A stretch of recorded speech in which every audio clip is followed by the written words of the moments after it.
কোরআনে কারীম থেকে শুনুন, আল্লাহ রাব্বুল আলামিন বলেন, ওয়াকাযালিকা জাআলনা লিকুল্লি নাবিয়্যিন আদুওয়াম মিনাল মুজরিমিন। আল্লাহ পাক বলেন, এমনি করে আমি সকল নবীদের শত্রু বানিয়ে দিয়েছি সব পাপিষ্ঠ আর অপরাধ প্রবণ লোকদেরকে। প্রত্যেক যুগে নবীদের শত্রু ছিল, প্রত্যেক যুগে নবীদের কি ছিল? শত্রু ছিল। সে শত্রু কারা ছিল? আল্লাহ পাক বলছেন নবীদের শত্রু ছিল পাপিষ্ঠ আর অপরাধ প্রবণ লোক, এরাই ছিল নবীদের দুশমন।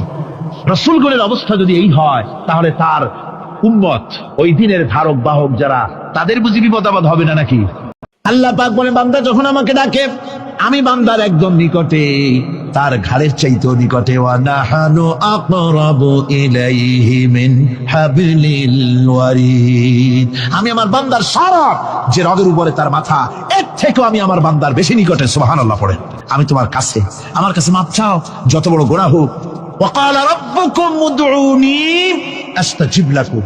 তোমার প্রভু তোমাকে ডেকে বলেছে, আমাকে ডাকো, আমি মাফ করে দেবো। সুবহানাল্লাহ বিহামদিহি। কত বড় কথা, আমাকে ডাকো, নিরাশ হয়েও না, হতাশ হয়েও না। আল্লাহর গজব বেশি না রহমত বেশি? আল্লাহর রহমত বেশি। হাদিসে কুদসির ভিতরে এসেছে, আল্লাহ পাক বলেছেন, কোন বান্দা যদি আমার দিকে এক বিগত অগ্রসর হয়, আমার রহমত তার দিকে এক হাত এগিয়ে যায়। কোন বান্দা যদি আমার দিকে হেঁটে আসে, আমার রহমত তার দিকে দৌড়ে যায়।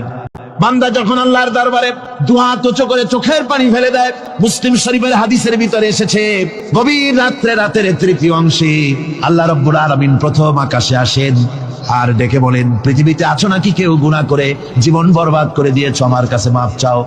ঋণগ্রস্ত আছো, অসুস্থ আছো, অপমানিত আছো, কে আছো মাজলুম?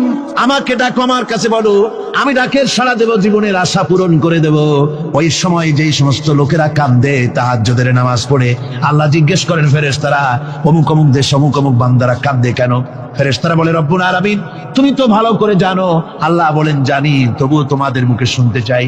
তারা বলে, রব্বুল আলামিন তোমার এই বান্দা গুনাহ করেছি, গুনার জন্য মাফ চায়, জাহান্নাম থেকে বাঁচতে চায়। আল্লাহ পাক বলেন, ফেরেশতারা আমার এই বান্দারা আমারে দেখেছে নাকি? বলে দেখে নাই। বলে আমার দোজখ দেখেছে নাকি? বলে না, তাও দেখে নাই। আমার বেহেশত দেখেছে নাকি? বলে না, তাও দেখে নাই। আল্লাহ পাক বলেন, ফেরেশতারা সাক্ষী থাকো, ওরা আমাকে দেখে নাই, আমার বেহেশত দোজখ কিছুই দেখে নাই, শুধুমাত্র আমার নবীর কথা, আমার কোরআনের কথা বিশ্বাস করে আরামের ঘুমকে হারাম করে যেভাবে তারা কাঁদতেছে, সাক্ষী থেকে যাও ফেরেশতারা, আবার রহমতের দরিয়ায় জোশ মেরেছে, আমার ওই ক্রন্দনরত বান্দাগুলিকে আমি আল্লাহ মাফ করে দিলাম। সুতরাং মুমিন বান্দা যারা, আল্লাহর মুমিন বান্দা যারা, এই ঈমানের কোয়ালিটি, এটাও হতাশায় নিরাশায় ভেঙে পড়বে না। গুনাহ তো মানুষই করে, গুনাহ হয়ে গেছে, মাপ চাও। তোমার গুনাহ কদ্দুর? তোমার গুনাহ যদি হয় পাহাড় সমান, আল্লাহর রহমত আকাশ সমান। জাহান্নামের কঠিন শাস্তি থেকে বাঁচতে হলে আল্লাহর প্রতি ঈমান আনতে হবে। আর ঈমান আনলে যে কোয়ালিটিগুলি হওয়া উচিত, সেগুলি আমি আপনাদের সামনে আলোচনা করছি। এরপর আরেকটি কোয়ালিটি হবে মুমিনের, তা হলো কঠোর কঠিন বিপদে অবিচল থাকবে, বিপদে ভেঙে পড়বে না। বিপদ আপদ, শত্রুতা, ক্ষয় ক্ষতি যা কিছু হয় সবই আল্লাহর পক্ষ থেকে, এটা মেনে নিতে হবে এবং ধৈর্য ধারণ করতে হবে। বিপদ মুসিবত শুধু উম্মতের জন্য নয়, দুনিয়ার সমস্ত নবীদের বিপদ এসেছে, হয় নাই? নবীদের বিপদ আসে নাই? কোরআনে কারীম থেকে শুনুন, আল্লাহ রাব্বুল আলামিন বলেন, ওয়াকাযালিকা জাআলনা লিকুল্লি নাবিয়্যিন আদুওয়াম মিনাল মুজরিমিন। আল্লাহ পাক বলেন, এমনি করে আমি সকল নবীদের শত্রু বানিয়ে দিয়েছি সব পাপিষ্ঠ আর অপরাধ প্রবণ লোকদেরকে। প্রত্যেক যুগে নবীদের শত্রু ছিল, প্রত্যেক যুগে নবীদের কি ছিল? শত্রু ছিল। সে শত্রু কারা ছিল? আল্লাহ পাক বলছেন নবীদের শত্রু ছিল পাপিষ্ঠ আর অপরাধ প্রবণ লোক, এরাই ছিল নবীদের দুশমন। রাসূলগণের অবস্থা যদি এই হয়, তাহলে তার উম্মত, ওই দিনের ধারক বাহক যারা, তাদের বুঝি বিপদ আপদ হবে না নাকি? হবে কিনা? তো ইসলামের বিরোধিতা যারা করে, কোরআনের পরিভাষায় বলা হয়েছে ইসলামের দুশমন, নবীদের দুশমন। দুনিয়ার সব পাপিষ্ঠ আর অপরাধ প্রবণ লোকেরাই ইসলামের দুশমন হয়, নবীদের দুশমন হয়। আজও দেখেন, আজও তাকিয়ে দেখেন, ইসলামী আন্দোলনের বিরোধিতা যারা করে, তারা পাপিষ্ঠ চরিত্রের কিনা তাকায় দেখেন, খুঁজে দেখেন, সর্বত্র খুঁজে দেখুন, খুঁজে দেখুন। যারা ইসলামী আন্দোলনের বিরোধিতা করে, যারা ইসলামকে মিটিয়ে দেওয়ার চেষ্টা করতেছে, যারা ইসলামকে মৌলবাদ বলে, ইসলামকে সাম্প্রদায়িক বলে। কোরআনে কারীমের কথা কত স্পষ্ট যে নবীদের দুশমন হয়, ইসলামের দুশমন হয় মুজরিম লোকেরা, অপরাধ প্রবণ আর পাপিষ্ঠ লোকেরা। আজও আমরা দেখতে পাই এই শ্রেণীর লোকেরা পাপিষ্ঠ এবং সবচাইতে সমাজের নিকৃষ্ট ধরনের চরিত্রহীন লোক। নামাজ নাই। আপনি খুঁজে দেখেন ইসলামী আন্দোলনের বিরোধিতা যারা করছে, যারা নেতৃত্ব দিচ্ছে, নামাজ নাই, রোজা নাই, চরিত্র নাই, হজ নাই, যাকাত নাই, মদ, জুয়া, জেনা, ব্যভিচার ইত্যাদিতে লিপ্ত। চেহারা দেখলে ছেলেপেলেরা 2 গ্লাস পানি খায় ভর ছোটে। কথা ঠিক কিনা কয়? এই হলো অবস্থা। মারে কেন? মুমিনদেরকে, পয়গম্বরদেরকে, সাহাবীদেরকে এবং ইমানদারদেরকে মারে কেন?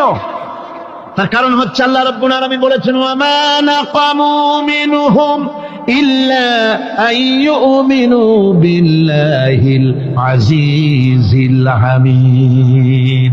কাফিররা ইমানদার লোকদেরকে অন্য কোন অপরাধী নির্যাতন চালায় না, নির্যাতন চালায় শুধু এই কারণে যেহেতু মুমিন লোকেরা পরাক্রমশালী, আল্লাহ রাব্বুল আলামিনের দ্বীনকে কায়েম করতে চায়, তার উপরে ঈমান এনেছে, এই কারণেই তারা মারে। ঠিক কিনা কর? যুগে যুগে নবীদের উপরে, সাহাবীদের উপরে যে অত্যাচার হয়েছে, সে অত্যাচার এই কারণেই হয়েছে, অন্য কোনো কারণে নয়। এই কঠিন বিপদে অবিচলতা এবং ধৈর্যের দৃষ্টান্ত নবীগণ পেশ করেছেন পৃথিবীর বুকে। আমরা দেখেছি ইব্রাহিম আলাইহিস সালামকে আগুনে ফালানো হয়েছে, আছে না কোরআন শরীফে? আমি কিন্তু গল্প করতেছি না, সব কোরআনের কথা। কিসের কথা? ইব্রাহিম আলাইহিস সালামকে আগুনে ফালানো হচ্ছে। অপরাধ কি? অপরাধ হচ্ছে হযরত ইব্রাহিম আলাইহিস সালাম দাওয়াত দিয়েছেন লা ইলাহা ইল্লাল্লাহ। জোরে পড়েন, লা ইলাহা ইল্লাল্লাহ, লা ইলাহা, লা ইলাহা ইল্লাল্লাহ মুহাম্মাদুর রাসূলুল্লাহ। হযরত ইব্রাহিম আলাইহিস সালাম দ্বীনের দাওয়াত দিয়েছেন, এক আল্লাহর দাওয়াত দিয়েছেন, ঈমানের দাওয়াত দিয়েছেন। আর কোন অপরাধ ছিল না। নমরুদ সহ্য করতে পারলো না। কোরআনে কারীমের মধ্যে সব কথাগুলি আল্লাহ পাক এই জন্য বিধৃত করেছেন, এই জন্য কোরআনে কারীমের মধ্যে সব কথা উঠায় দিয়েছেন, যাতে করে মুমিনেরা বিপদ আসলে পরে যেন ঘাবড়ে না যায়। ইব্রাহিম আলাইহিস সালামকে আগুনে ফালানো হচ্ছে। ফেরেশতা বলছে, ইব্রাহিম তোমারে আগুনে ফালায় দাও হতেছে, আমার কাছে সাহায্য চাও, আমার কাছে ক্ষমতা আছে, আগুনগুলো উঠায় নমরুদের বংশ জ্বালায় দেব। হযরত ইব্রাহিম ফেরেশতার কাছে সাহায্য চাইছিলেন নাকি? তিনি বললেন, ফেরেশতা তোমার কাছে সাহায্য কেন চাইব? আমি তো এমন কোন অন্ধ আল্লাহর ইবাদত করি না যেই অন্ধ স্রষ্টা তার গোলামের দুঃখ দুর্দশা না দেখেন। আমি তোমার কাছে সাহায্য চাইব না। হযরত ইব্রাহিম আলাইহিস সালাম পাশ করলেন। কি বলেন, পাশ করছেন না? ঈমানের পরীক্ষায় পাশ। আগুনের মধ্যে হযরত ইব্রাহিমকে যখন ফেলানো হচ্ছে, রব্বুল আলামিন আগুনের প্রতি নোটিশ করে দিলেন, ইয়া নারু কুনি বারদাও ওয়া সালামান আলা ইব্রাহিম।